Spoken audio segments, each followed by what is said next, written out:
শেহতীয়াকৈ পুনৰ গো মাংসক লৈ উত্তপ্ত হৈছে ৰাজ্যৰ ৰাজনীতি। যেতিয়া সামগ্ৰীৰ নিৰ্বাচন চলি আছিলে তেতিয়া নিৰ্বাচনৰ ভোট গ্ৰহণৰ পূৰ্বে ৰকিবুল হুছেইনে নগাঁৱত এখন সংবাদমেল পাতিছিলে আৰু সংবাদমেলত কৈছিল যে মুজিবুৰ ৰহমান যিগৰাকী অসম গণ পৰিষদৰ উপদেষ্টা আমাৰ লগত আছে, তেওঁ সামগ্ৰী সমষ্টিৰ এগৰাকী নেতা, তেওঁ এইবাৰ শালপৰাত এখন সভাত তেওঁ গো মাংস খুৱাই বিজেপিৰ ভোট লৈছিল বুলি কৈছিলে। আৰু তাৰপিছত তেওঁ যেতিয়া আমি পুনৰ সুধিছিলোঁ যে মুজিবুৰ ৰহমানে তেওঁক এখন সংবাদমেল কৰিছিল যে তেওঁ কৈছে যে আপুনি সাম্প্ৰদায়িক এক সংঘৰ্ষ সৃষ্টি কৰিব বিচাৰে, সম্পূৰ্ণ ভুৱা অভিযোগ। তেতিয়া তেওঁ কৈছিল যে আমি সেইগৰাকী মুজিবুৰৰ নাম কোৱা নাই, আমি কোন মুজিবুৰৰ কথা কোৱা নাই, আমি কৈছোঁ তেওঁ নাজানে। কিন্তু যেতিয়া তেওঁ সংবাদমেল দিছিলে ৰকিবুল হুছেইনে, সেইদিনাখন মুজিবুৰ ৰহমানৰ আৰু এটা নাম কৈছিলে, যিটো নাম তেওঁ নিক নেম বুলি জনাজাত।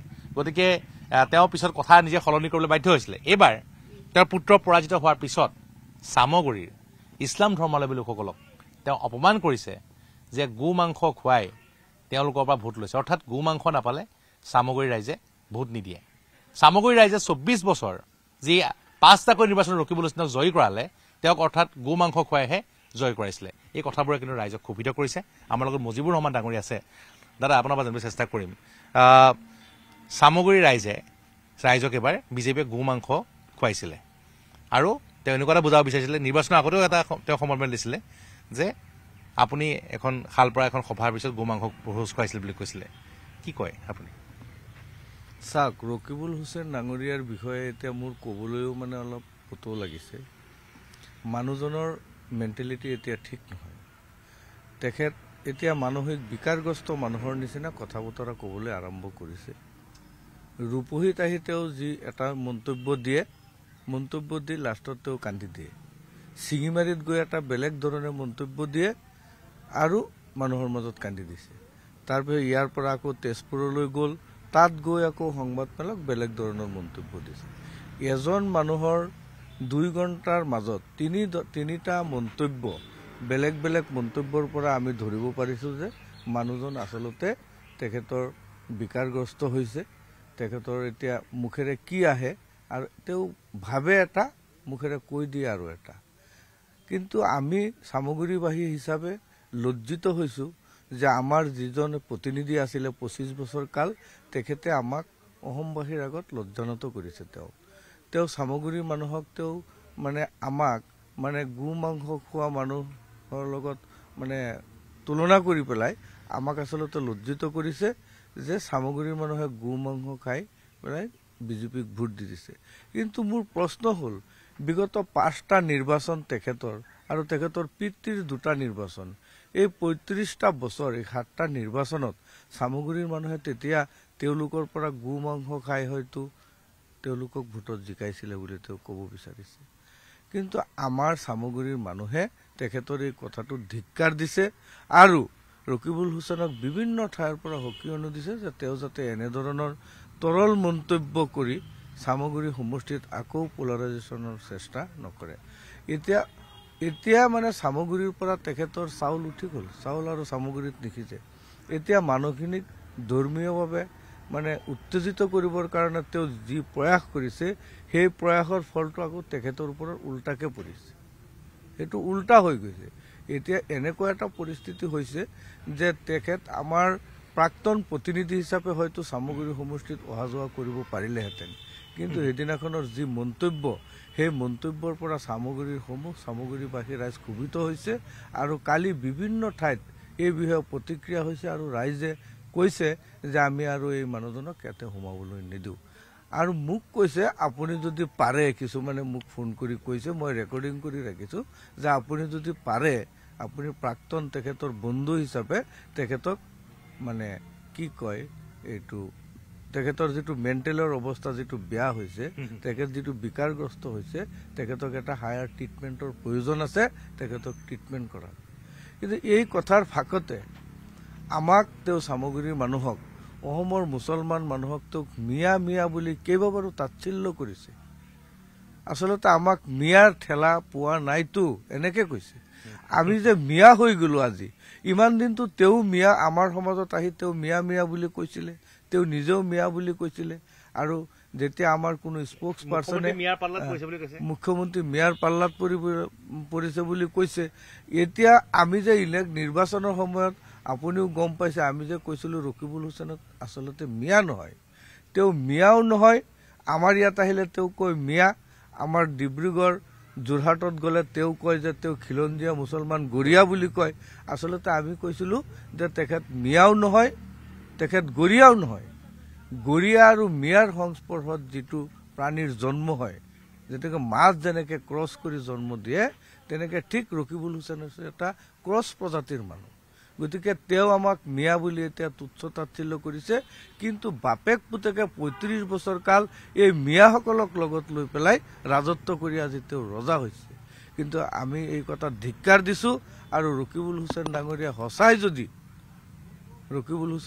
সঁচাই যদি এতিয়া মিয়াক যদি বেয়া পোৱা হৈছে, গতিকে চামগুৰি, ৰূপহী, ডিং আদি সমষ্টিত তেখেতৰ প্ৰৱেশ আমি নিষিদ্ধ কৰিবৰ কাৰণে এতিয়া চেষ্টা কৰি আছো। ইয়াৰ লগতে তেওঁ চাওক এটা মন্তব্য কৰিছে যে মুখ্যমন্ত্ৰী ডাঙৰীয়া দাৱাত খাবলৈ আহিম বুলি কৈছে। দাৱাত এটা আমাৰ এৰাবিক শব্দ, উৰ্দুত কয় দাৱাত সন্মানীয় শব্দ। আমাৰ যেতিয়া সভা সমিতি হয়, আমাৰ যেতিয়া ধৰ্মীয় জলচা হয়, তেতিয়া ঈদত মাতে, তেনেকে আমাক চিঠি দি পেলাই এটা, সেই চিঠিখনত ওপৰতে লিখা থাকে দাৱাতনামা। তাত গ'লে কোনোবা মানুহে ধৰ্মীয় কথা বতৰাৰে বুজায়, কিছুমান মানুহক দাৱাত দি পেলাই নি চাহ খুৱাই দিয়ে, কিছুমান মানুহক খানা চানা খুৱাই দিয়ে। কিন্তু মুখ্যমন্ত্ৰী ডাঙৰীয়া দাৱাত খাবলৈ আহিব, তেখেতৰ আণ্ডাৰত থকা এটা সমষ্টি, অসমৰ ভিতৰত থকা এটা সমষ্টি, এই ৰাইজক তেওঁ কৈছে দাৱাত খাবলৈ আহিব। এইটো কি অন্যায় কৰিছে তেওঁ? আৰু দাৱাত শব্দটোক তেওঁ এনেকে বিকৃত কৰিব বিচাৰিছে যে দাৱাত শব্দৰ নিচিনা বেয়া শব্দ মানে আৰু বেলেগ একো হ'ব নোৱাৰে। আৰু তেওঁ এইটো বুজাব বিচাৰিছে, তেখেতে কৈছে দাৱাত মানে কি, এই বস্তুটো বুজি পাইছে। আমিতো ভাই মুছলমানসকলে বুজি পাইছো দাৱাত মানে নিমন্ত্ৰণ দিয়া। আৰু ৰকিবুল হুছেইনে এই দাৱাত শব্দটোক মানে দাৱাত দিছে মানে গু মাংসৰে খোৱা হ'ব, সেই এনেধৰণৰ এটা প্ৰচাৰ কৰিব বিচাৰিছে। এইটো আমাৰ ২-৩টা মাদ্ৰাছাৰ মৌলবীসকলক মই সুধিলো যে দাৱাত শব্দটোৰ লগত এনেকুৱা কিবা কথা জড়িত হৈ আছে নেকি? তেওঁলোকে কৈছে নাউজুবিল্লাহ, এনেকুৱা শব্দ দাৱাতত জড়িত হ'ব নোৱাৰে। যোনে কৈছে তেওঁলোকে নিউজত পোৱা নাই, যোনে কৈছে তেওঁ মানসিক বিকাৰগ্ৰস্ত লোক বুলি কৈছে। গতিকে আমি ৰকিবুল হুছেইনৰ বিষয়ে ইমান চিন্তা চৰ্চা কৰাৰ এতিয়া আৰু চামগুৰিবাসী ৰাইজৰ সময় নাই।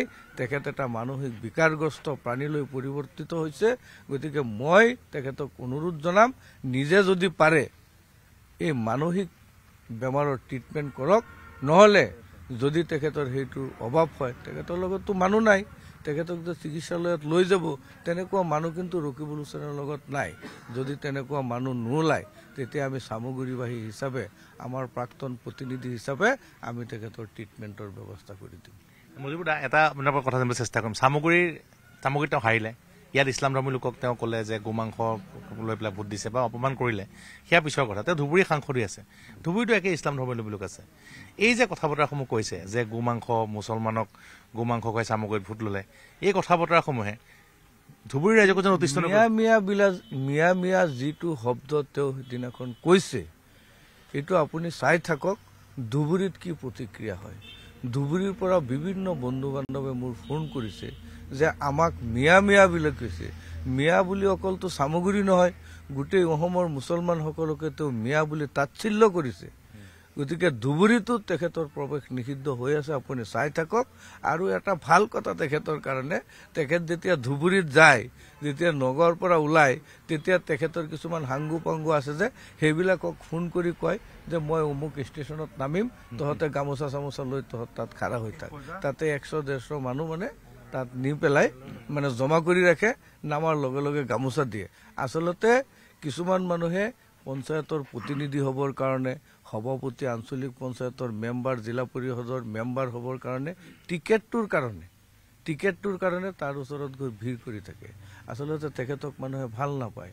এতিয়া ধুবুৰী আজি নিৰ্বাচন যদি হয়, ধুবুৰীত তেওঁ যেনেকৈ ১০ লাখ ভোটত জিকিছিলে, মোৰ যিটো আইডিয়া, আমি যিটো গম পাইছোঁ, আকৌ ১০ লাখ ভোটতে তেওঁ হাৰিব। ধুবুৰীৰ মানুহে গম পাইছে যে এইজন এজন সাম্প্ৰদায়িক সংঘৰ্ষ সৃষ্টি কৰা, অসমৰ ভিতৰত এজন সাম্প্ৰদায়িক নেতালৈ পৰিৱৰ্তিত হৈছে ৰকিবুল হুছেইন।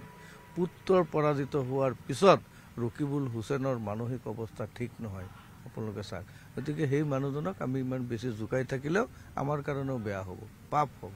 গতিকে আমি তেখেতক জোকাই থকাৰ সময় নাই।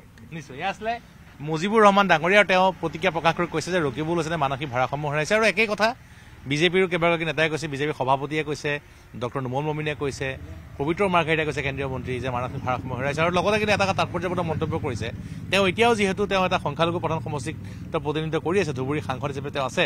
গতিকে এনেধৰণৰ মন্তব্য যে ধুবুৰী ৰাইজকো তেওঁ অপমান কৰিছে বুলি কৈছে। আৰু ইয়াৰ কিন্তু ফলাফল, ইয়াৰ প্ৰতিক্ৰিয়া অনাগত সময়ত মুছলমান ৰাইজে তেওঁক দিব বুলি কৈছে। আপুনি বিচৰা বাতৰি পাব কেৱল নিউজ 18 এপত। নিউজ 18 এপ ডাউনলোড কৰিবলৈ স্কেন কৰক এই QR কোড। গুগল প্লে ষ্টৰতো পাব এই নিউজ 18 এপ।